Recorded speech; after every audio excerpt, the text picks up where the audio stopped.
tonight, we're not just telling a story. Nope, we're opening a cold case file. We are walking through a crime scene that's been left untouched for decades, looking for that one little detail, the one thing that brought down what so many people have called the perfect crime. You know, it's the question that sits right at the heart of every great heist movie, every great crime story. You can have the perfect plan, right? The perfect team, the perfect execution, but what's that one thing, that one variable that can make the whole thing just unravel? Well, it's never the grand design that fails.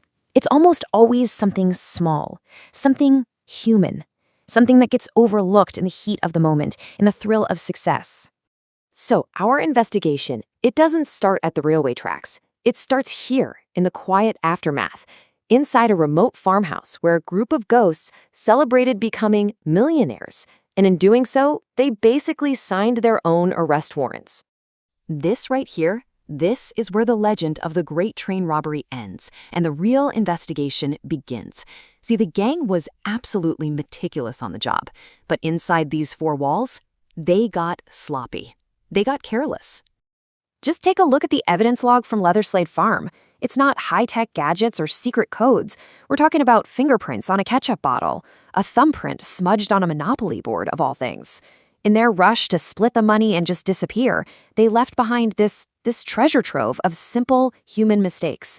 And these simple objects, well, they're our key to unlocking the whole thing. So to understand how they ended up here, in this mess, we need to rewind. We've got to go back to the mind that dreamed it all up. A man who really believed he could outsmart an entire system. Bruce Reynolds. Now, this was not your common street thug. He saw himself as an architect of crime. He put together a team of specialists, guys who understood timing, precision, discipline. And his philosophy? Well, that was the engine behind this entire operation. And this quote, wow, it just brilliantly illustrates his genius. Reynolds knew that trying to attack a train with brute force was just foolish. The real weakness wasn't the cash itself, it was the routine, the totally predictable system that moved it across the country night after night. The critical thing here is just how elegant the plan was. Look at these 3 steps. No guns, no explosives, no crazy high-speed chase. It's a quiet, surgical operation. It was designed from the ground up to exploit the system's own rules. It really was almost perfect. Okay, let's go to the night itself. Let's see how this blueprint actually played out. We're talking about a window of less than half an hour, where history was made in almost complete silence. So here's the target, a pretty ordinary-looking mail train, just rumbling through the English countryside. But inside 2 of those carriages was a fortune in old banknotes, cash being taken out of circulation. It was effectively a treasure chest on wheels with next to no security. And as the train stopped at that tampered red signal, Reynolds' team just appeared. 15 men moving with this practiced, eerie efficiency. They weren't there to cause chaos. They were there to exert absolute quiet control over the entire situation.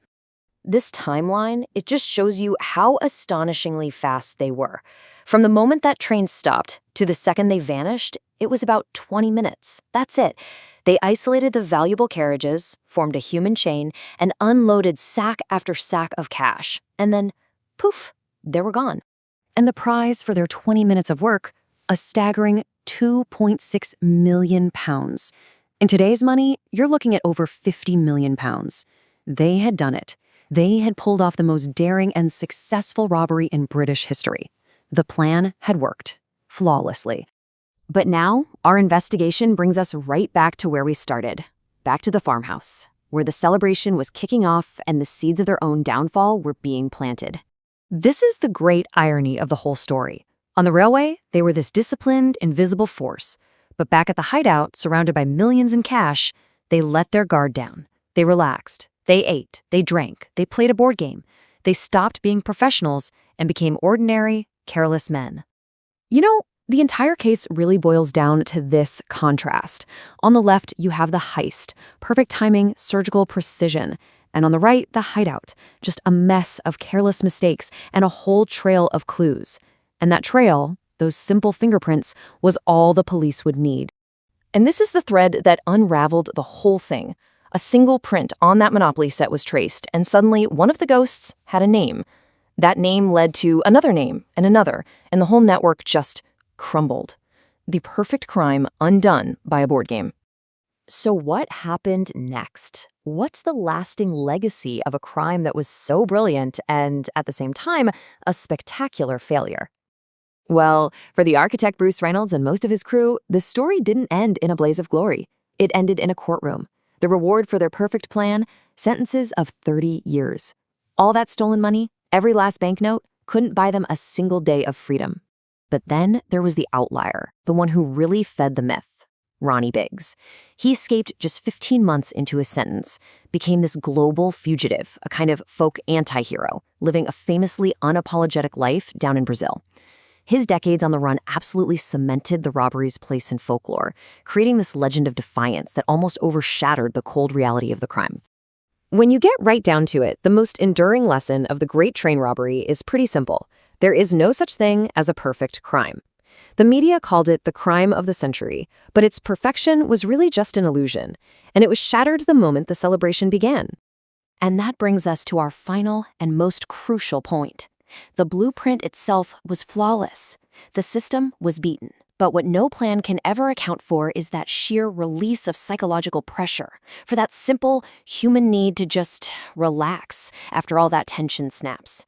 It couldn't account for the carelessness that follows success, for a fingerprint left on a game board. Because in the end, it's not the plan that fails. It's always the human behind it.